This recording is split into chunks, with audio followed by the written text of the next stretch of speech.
Hey guys, what's up? It's DJ Morgana again. Got something I want to share with everybody up in here. I think I got it.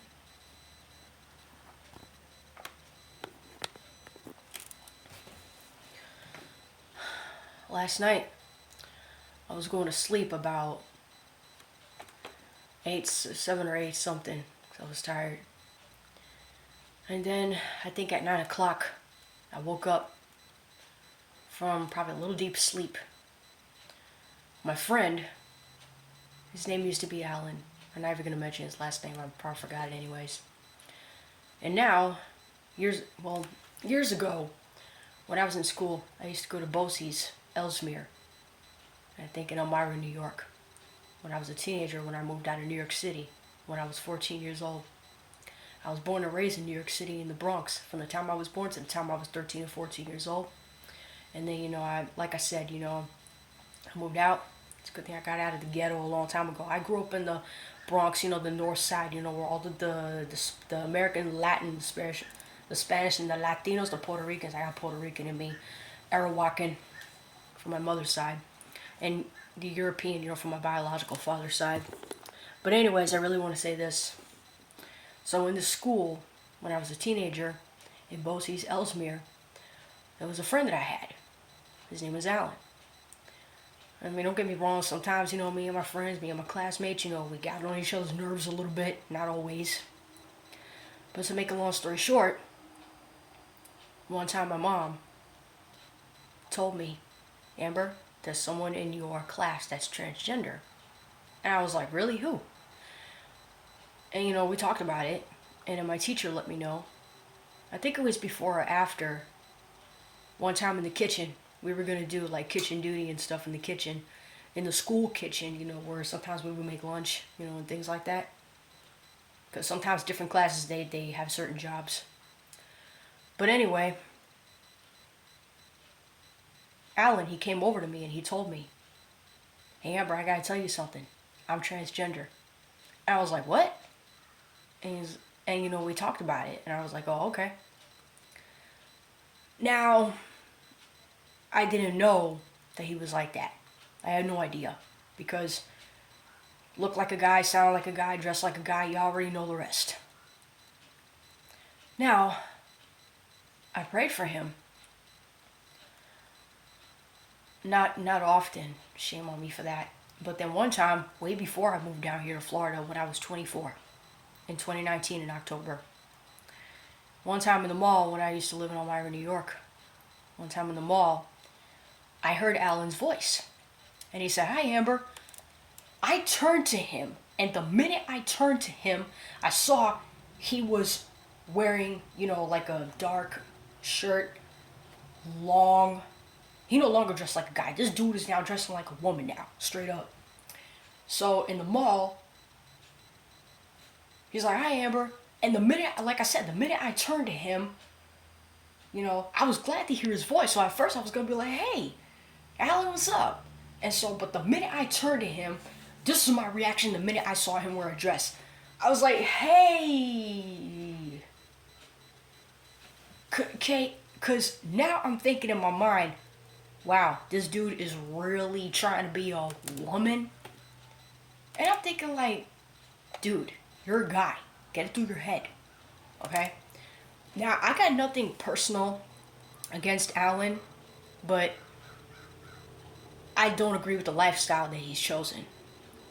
Now, he told me, but one time,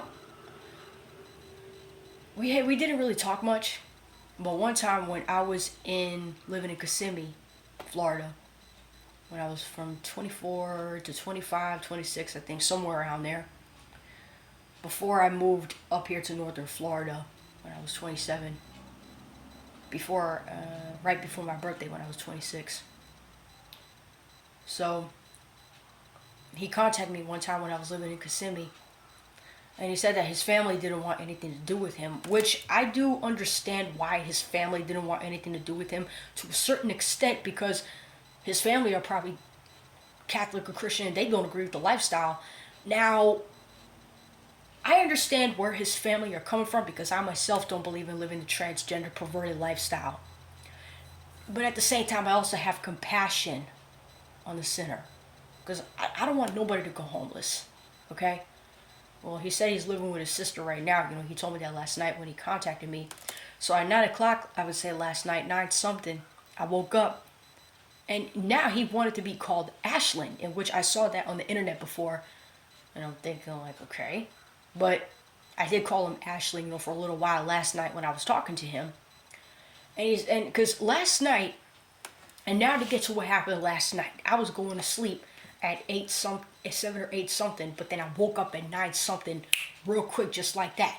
And so Alan called me. He wanted to be called Ashlyn. So he called me on the video on my phone last night, which is the one that I'm using right now. Hold on.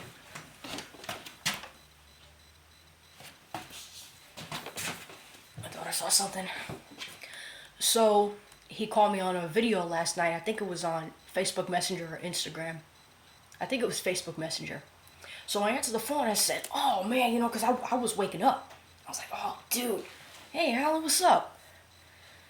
Hey, how you doing? And so, but somehow during the conversation, after, we were saying hi and stuff, somehow we got cut off. I didn't know why that happened. I didn't know how that happened. I don't know if he did it, or I don't know if there was something going on with the internet. All I know is that I did not cut him off. I wanted to keep talking to him. So, but to finish the conversation, we ended up texting each other last night. So I'm like, okay. And so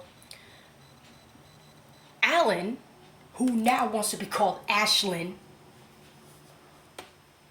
and so now he says he's transgender and that he's a woman now, and he wants to be called Ashlyn. He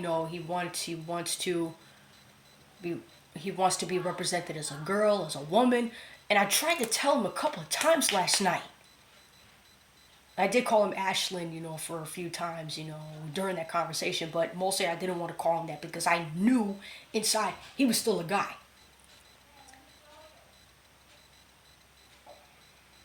If I get a tablet, I can show you the conversation. Not that I want to put anybody to shame, but anyway, during the whole conversation, he kept trying to find ways to defend himself, and that he was living with his sister now, and that he's a lesbian, and stuff. And I said, oh, you're with the LGBT community? And he's like, yeah. So, but I was trying to tell him that in the Bible, originally, God made the rainbow.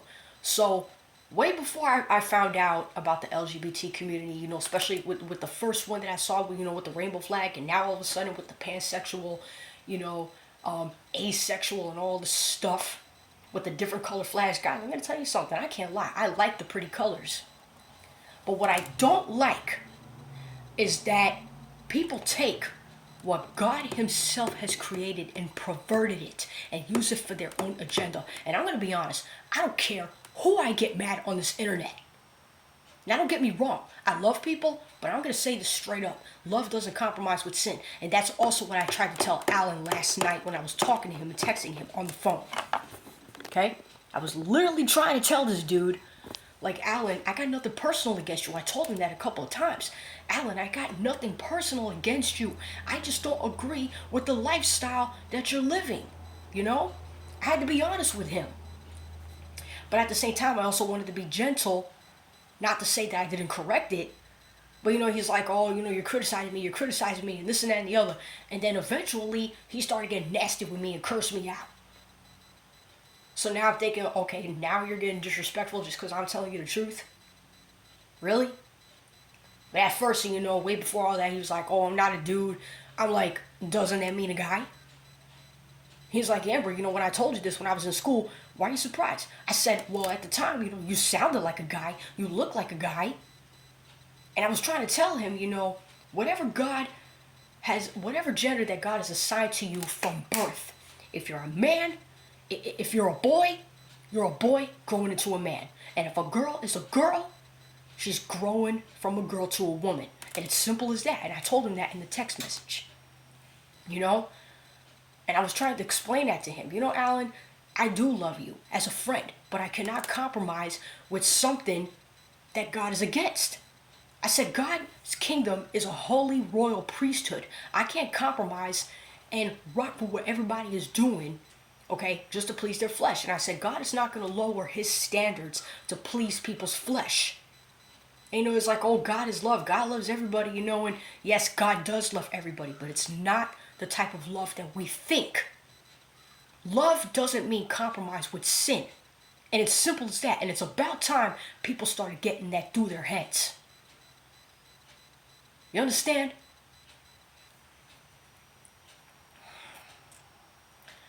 So I was trying to tell him that, and I'm sorry that,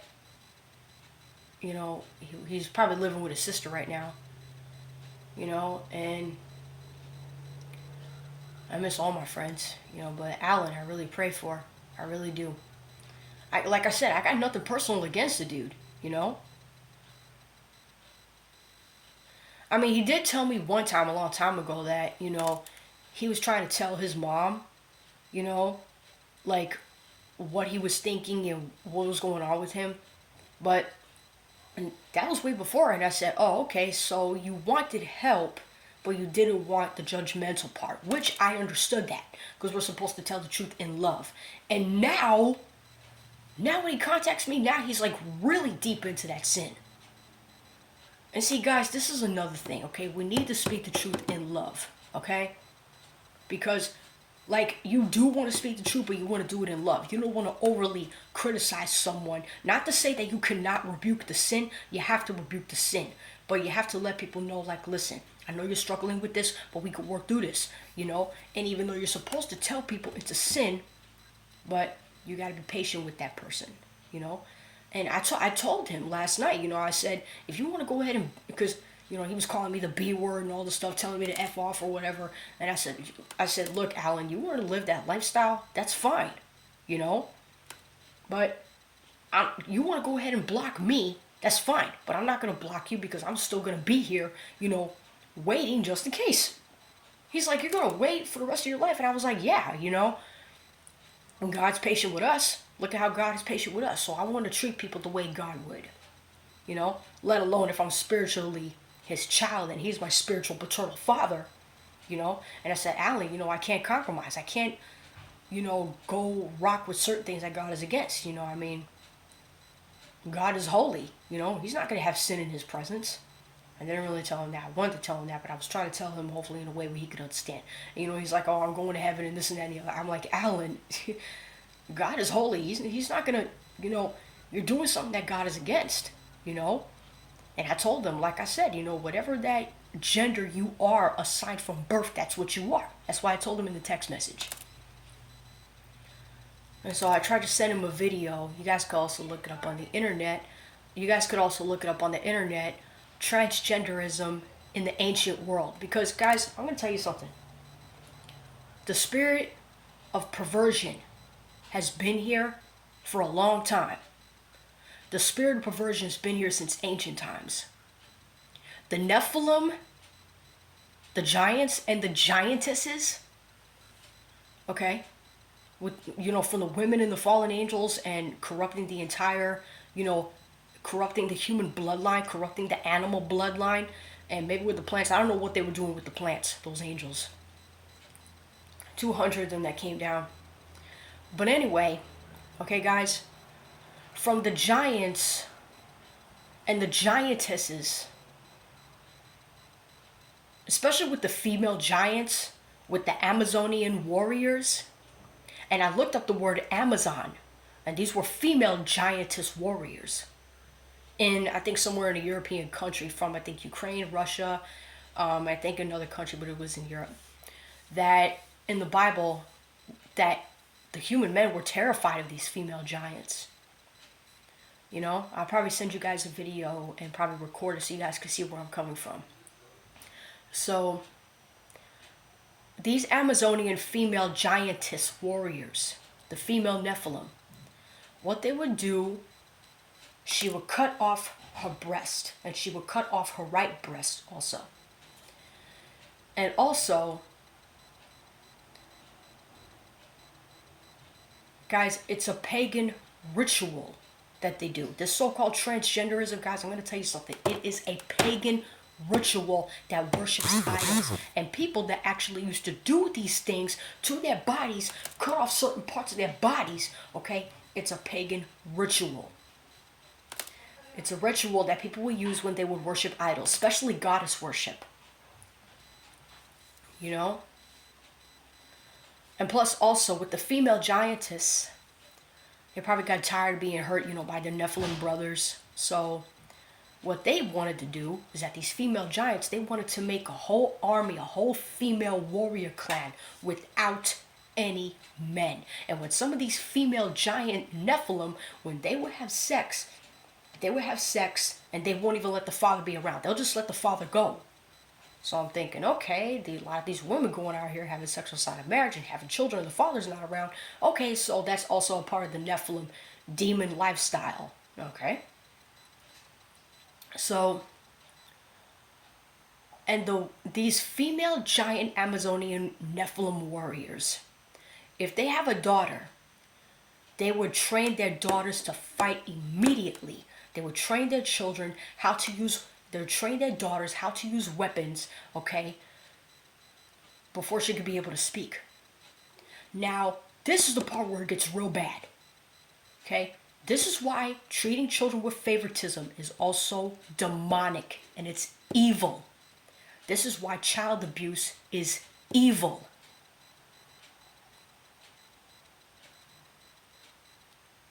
If these female Amazonian Nephilim female warriors, these giantess warriors, if they have a girl, they will automatically train her to fight.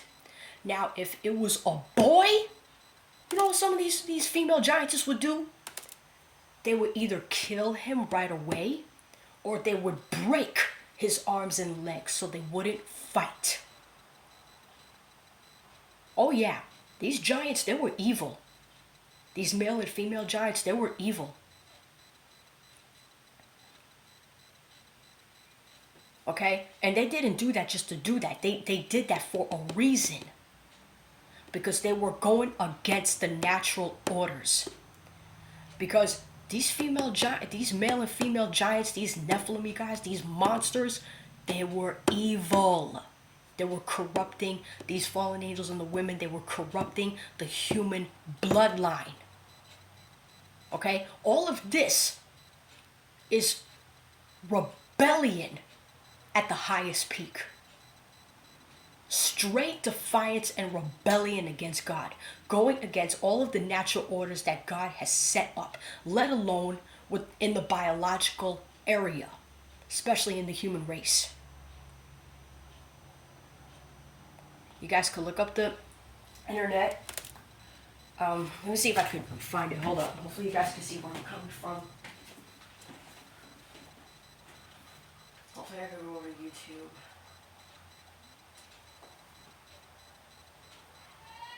Yeah? Alright. I'll be right there. Where is it? I'm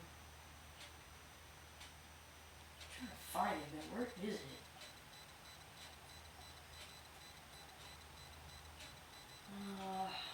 This is it.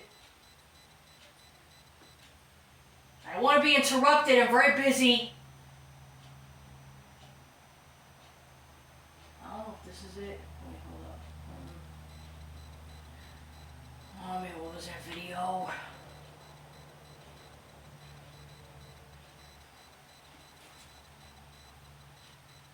Yeah, where is it?